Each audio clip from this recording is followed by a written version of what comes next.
말씀은 신약 성경 에베소서 4장 7절 말씀부터 16절 말씀까지.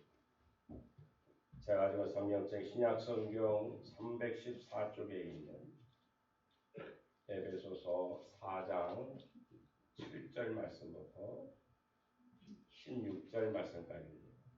4장 7절 말씀부터 함께 읽겠습니다. 우리 각 사람에게 그리스도의 선물의 분량대로 은혜를 주셨나니 그러므로 이르기를 그가 위로 올라가실 때에 사로잡혔던 자들을 사로잡으시고 사람들에게 선물을 주셨다 하였도다. 올라가셨다 하셨은즉 땅 아래 낮은 곳으로 내리셨던 것이 아니면 무엇이냐? 내리셨던 그가 곧 모든 하늘 위에 오르신 자니 이는 만물을 충만하게 하려 하시니라.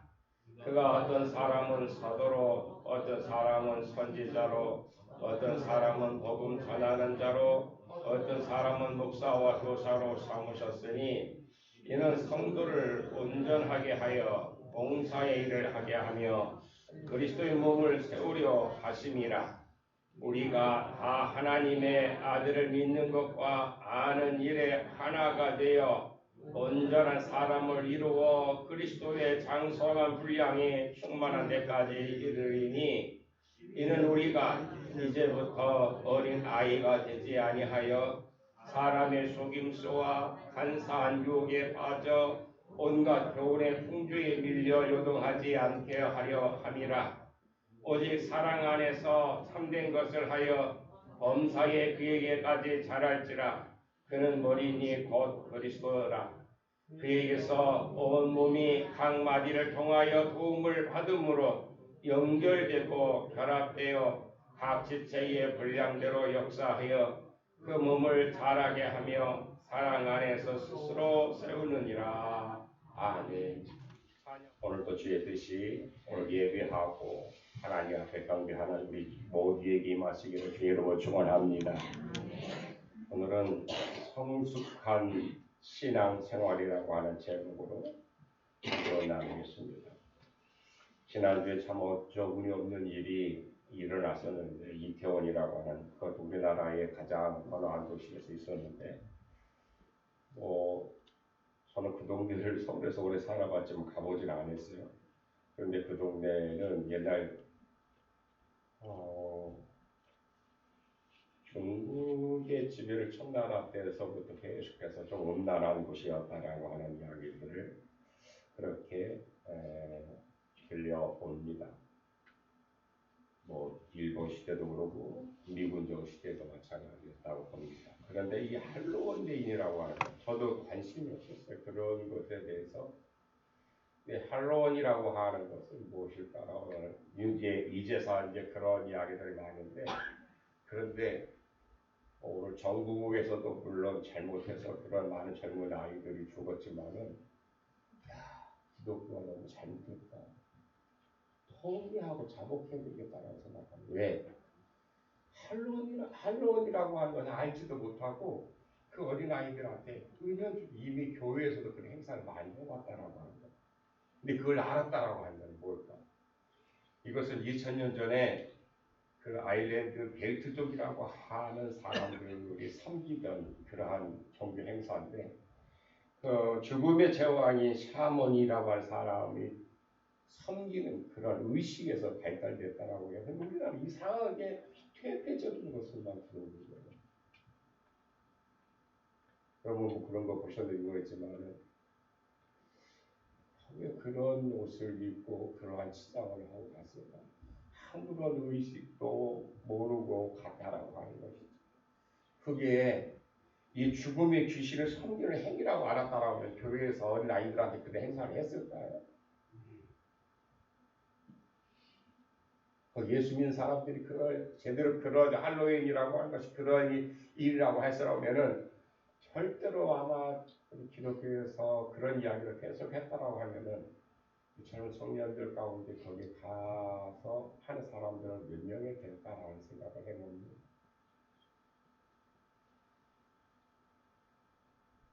하지 못한, 제대로 가르치지 못한 그들에게 그런 뜻을 제대로 알리지 못한 그런 많은 죄들이 있죠.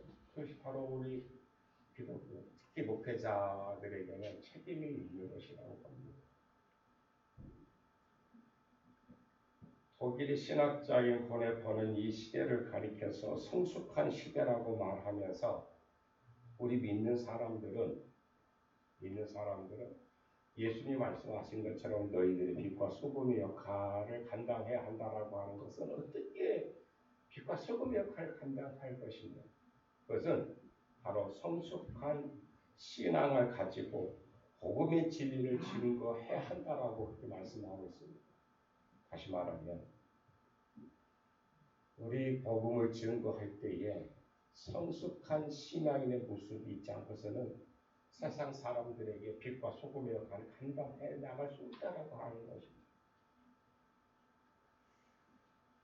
이 땅에 복음이 들어온 지 한 세기가 넘었습니다. 그동안 한국 교회는 정말 세계적으로 놀라운 성장을 하였고 1천만이 넘는 성도들을 자랑하기도 했습니다.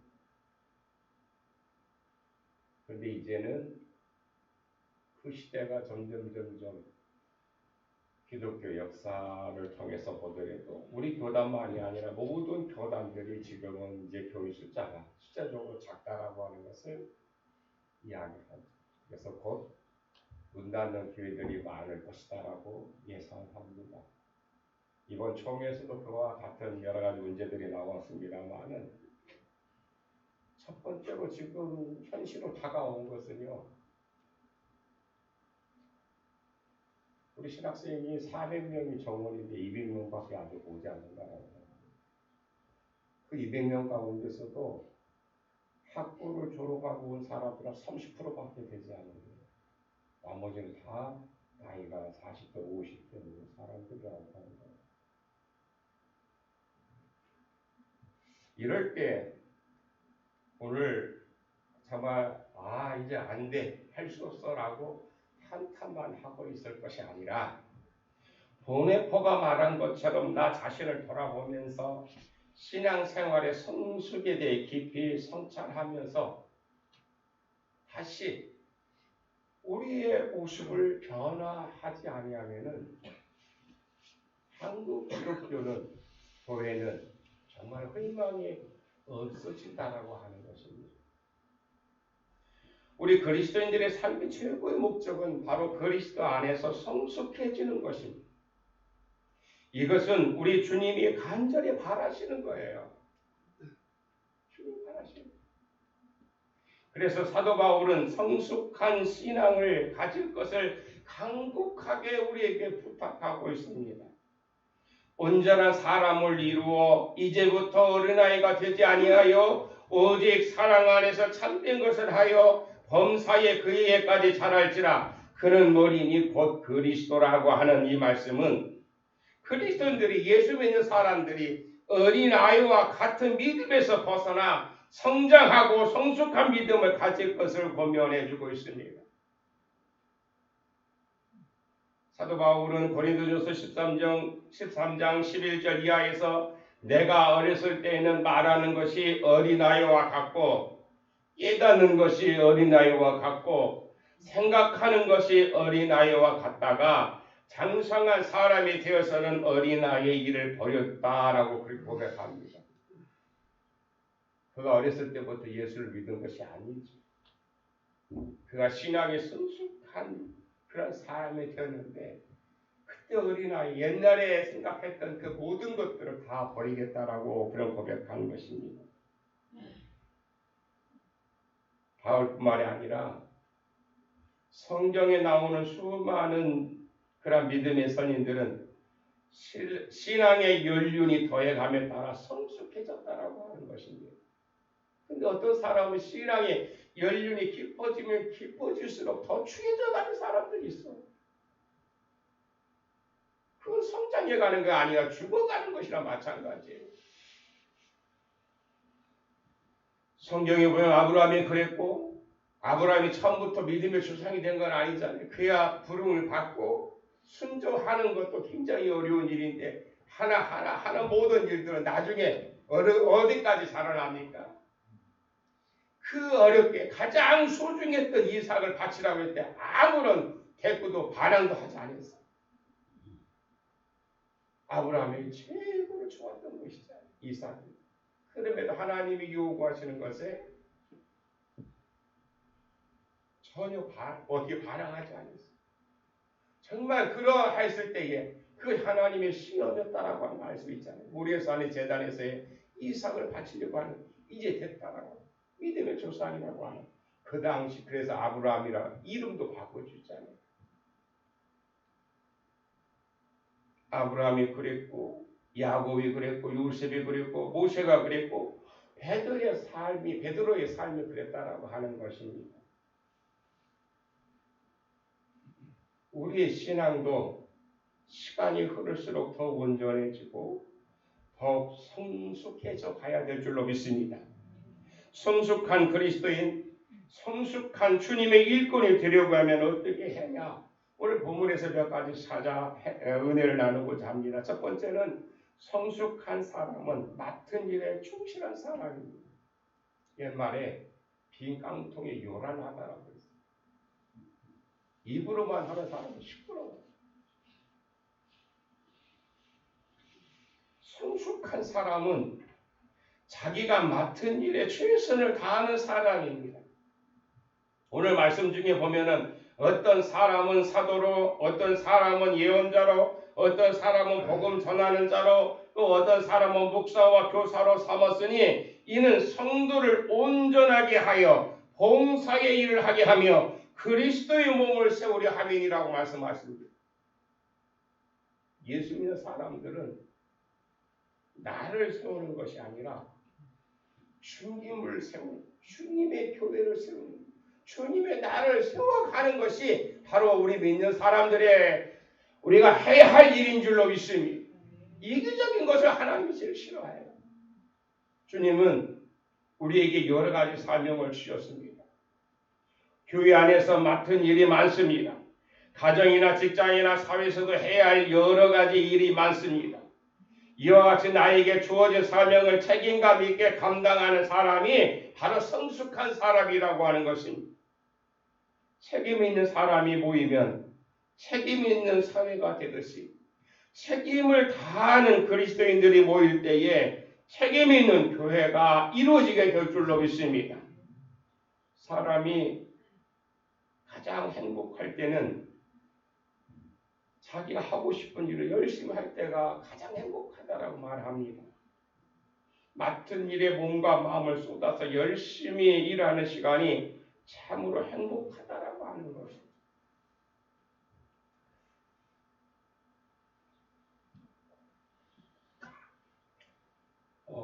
우리나라에서도 상당히 오래전에 그 전시를 했는데 폼페이의 그 유물이 우리나라 그 예술의전당에서 그 전시할 때 저도 갔다 왔는데 폼페이의 성문 이야기가 있습니다. 이 도시는 화산 폭발로 폐허가 되고 땅속에 묻혀 오랫동안 잊혀진 도시였습니다. 그런데 1709년에 발굴이 시작돼서 그 옛날의 폼페이의 모습을 알 수 있게 되는데 발굴된 유물이나 벽화들을 보면서 멸망하기 전에 이 도시가 얼마나 음란하고 타락했는가를 잘 보여주는 그러한 유물들이었죠.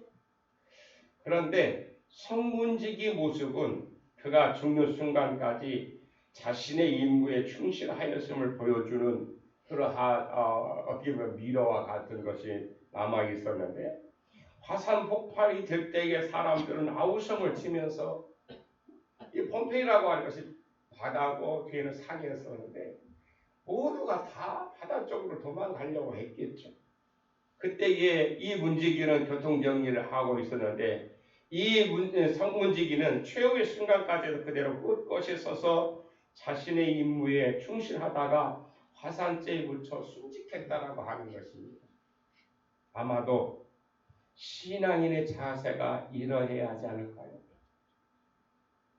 신앙인은 하나님 앞에서 또 세상 앞에서 마지막 순간까지 자기의 책임을 다할 수 있어야만 합니다. 우리는 어디에서나 작은 일이든 큰 일이든 자신이 맡은 일에 충실하고 최선을 다하며 살아야만 합니다. 이와 같이 자기가 맡은 일에 충실할 때에 바로 성숙한 신앙인으로서 세상의 빛과 소금의 역할을 감당하여서 어두운 곳을 밝히게 될 것이고 정말로 절망하는 곳에 맛을 내는 그러한 그리스도인이 되어질 줄로 믿습니다. 두 번째로는 성숙한 사람은 신앙의 조화를 이루는 사람이라고 봅니다. 신앙생활에 있어서 지적인 요소와 정적인 요소와 그리고 의적인 요소가 조화를 이루어야 된다고 하는 것입니다. 오늘 본문에서도 하나님의 아들을 믿는 것과 아는 일에 하나가 되어 온전한 사람을 이루어 우리는 사랑 안에서 진리를 말하면서도 모든 면에서 자라나야 한다라고 사도 바울은 말하고 있죠. 사람에 따라서 지적인 면을 발달한 사람이 있어요. 어떤 사람은 정적인 면에 결핍된 사람도 있어요. 정적인 면을 잘 발달되었는데 지적인 면이 약한 경우도 있습니다. 또 어떤 사람은 의지적인 면만 두드러지게 강한 경우도 있습니다. 사람은 머리와 가슴 그리고 행동이 하나가 되어 조화를 이루어야만 합니다. 즉 말과 행동이 하나 되어야 한다고 하는 것이죠. 사람은 먼저 지식으로 성장해야 됩니다. 내가 무엇을 믿으며 어떻게 살아야 하는가를 알고 믿어야 되지 않을까요? 우리는 주님이신 그리스도 예수의 은혜 안에서 그리고 그분을 아는 지식 안에서 자라나야만 합니다. 그리고 체험적으로 성장해야만 합니다. 머리로만 믿어서는 안 돼요. 지식적으로만 하는 것이죠. 의지적으로도 성장해야만 합니다. 삶 속에서 그리스도인으로서의 결단이 항상 있어야 하고 우리의 생활이 점점점 성결해지고 진실해져야 한다라고 하는 것입니다. 또 어린아이와 같은 신앙에서 성숙한 신앙으로 성장해야만 합니다.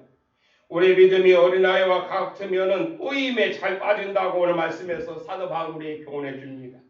소금수나 간교한 술수에 잘 빠진다라고 말하고 있습니다.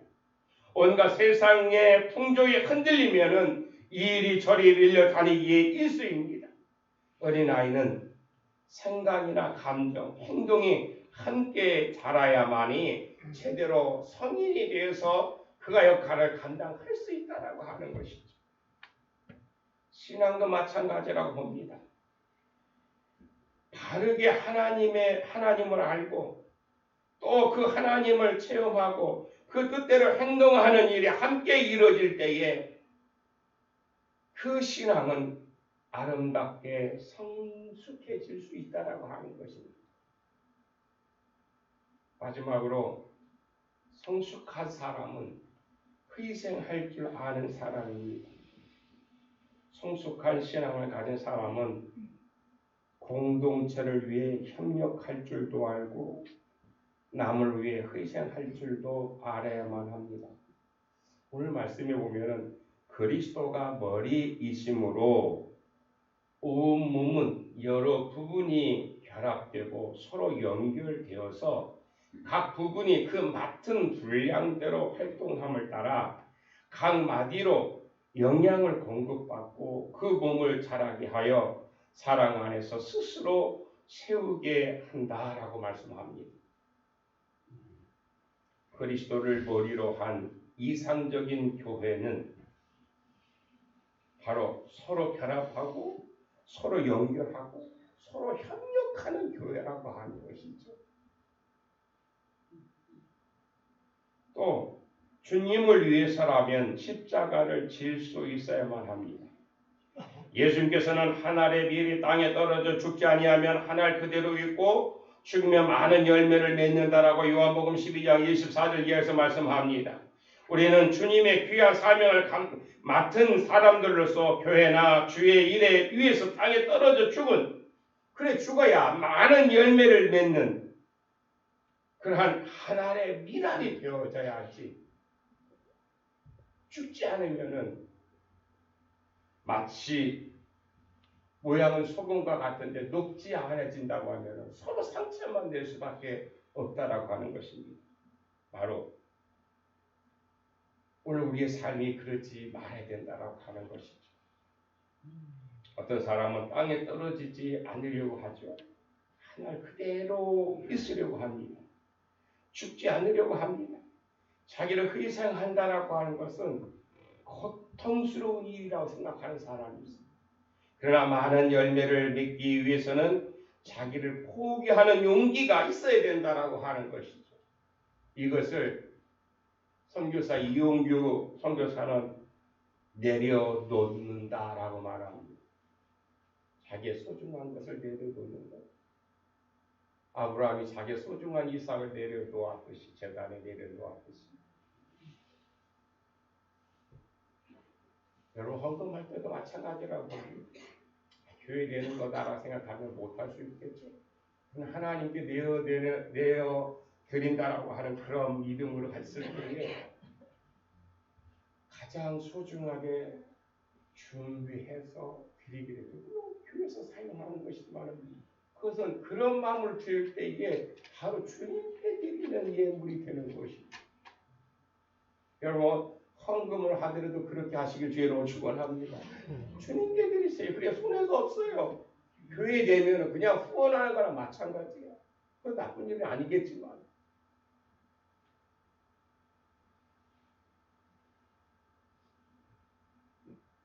진주는 보화 중에서 귀하죠. 왜냐하면 진주는 땅에서 캐낼 건 아니잖아요.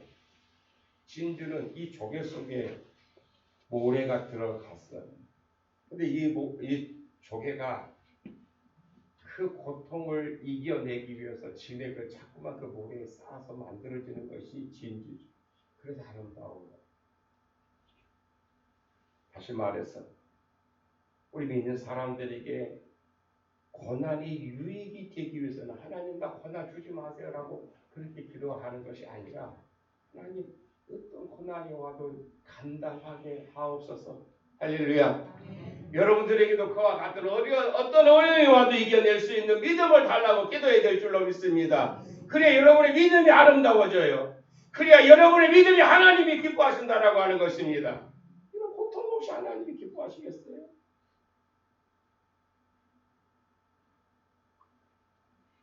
주님은 아무 시작되는 없는 나를 구원하시기 이 땅에 오셔서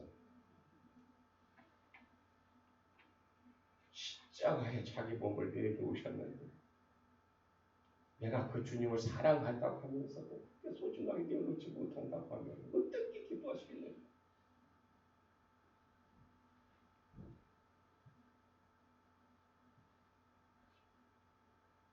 주님의 귀한 사명을 감당하도록 부름받은 우리는 하나님의 일처럼 땅에 떨어져 죽는 용기가 있어야 하고 자기 생명을 포기하는 아픔을 받아들이는 결단이 있을 때에 하나님이 그와 함께 하셔서 하나님의 의로운 오른손이 그를 붙드셔서 그 모든 것을 감당해 나가게 하실 줄로 믿습니다. 하나님께서는 많은 일꾼들을 부르셔서 일하게 하십니다. 우리는 그리스도의 몸 되신 교회를 위해 그리고 하나님 나라를 이 땅에 세우시기 위해 부름받은 사람들인 줄로 믿습니다. 그러므로 주님께서 맡겨주신 사명을 잘 감당하기 위해서는 성숙한 신앙인이 되어야만이 그 모습을, 그 사명을 감당하게 될 줄로 믿습니다. 우리가 먹고 살아가는 곡식이나 과일도 어떻습니까? 잘 익어야 맛있죠. 잘 익어야 익은 과일을 먹으려고 하잖아요. 설 익은 과일을 먹지 않아요. 요즘 우리 타작 이제 다 추수가 다 끝났는데 완전히 완숙했을 때의 그 모든 걸 다 거둬들이죠. 여러분 그것을 거듭해서 어떻습니까? 축전비가 많으면 어떻습니까? 그 모양은 그럴싸한데 속은 쭉정렸다고는 얼마나 가슴 아픈 일입니까? 우리 신앙도 마찬가지라고 하는 거예요. 주님이 이 세상에서 우리에게 그 말씀을 주시고 그 말씀 따라 살아가는데 우리가 쭉정이 신앙을 가졌다라고 하면은 성숙하지 못하고 쭉정이 신앙을 갖다고 하면 주님 마음이 얼마나 아프겠느냐 말이에요.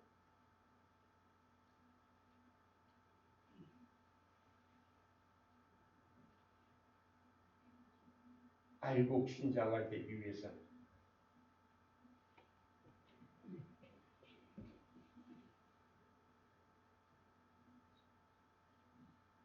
오늘 우리는 주님이 우리들에게 주신 말씀들을 실천하고 그 말씀을 믿고 그 말씀 따라 실천해 나갈 때에 정말 오늘 우리를 통해서 하나님의 뜻이 이루어지는 놀라운 기적을 맛보게 될 것입니다. 성도 여러분, 맡은 일에 충성하시길 바랍니다. 신앙의 조화를 이루시기는 그런 성도들이 되길 간절히 소망합니다. 희생할 줄 아는 성도들이 되시길 간절히 소망합니다. 그래 성숙한 그리스도인으로서 주의 일에 더욱 충성을 다하는 주님의 자녀들이 되시길 주의 이름으로 축원합니다. 기도하시겠습니다. 참 좋으신 하나님, 세상에 많은 소리가 있대 그 중에 오직 주님의 소리만 듣고 성숙한 신앙으로 주님 앞에 설 수 있는 믿음의 삶을 살아가게 도와주시옵소서. 예수님의 이름으로 기도하옵나이다.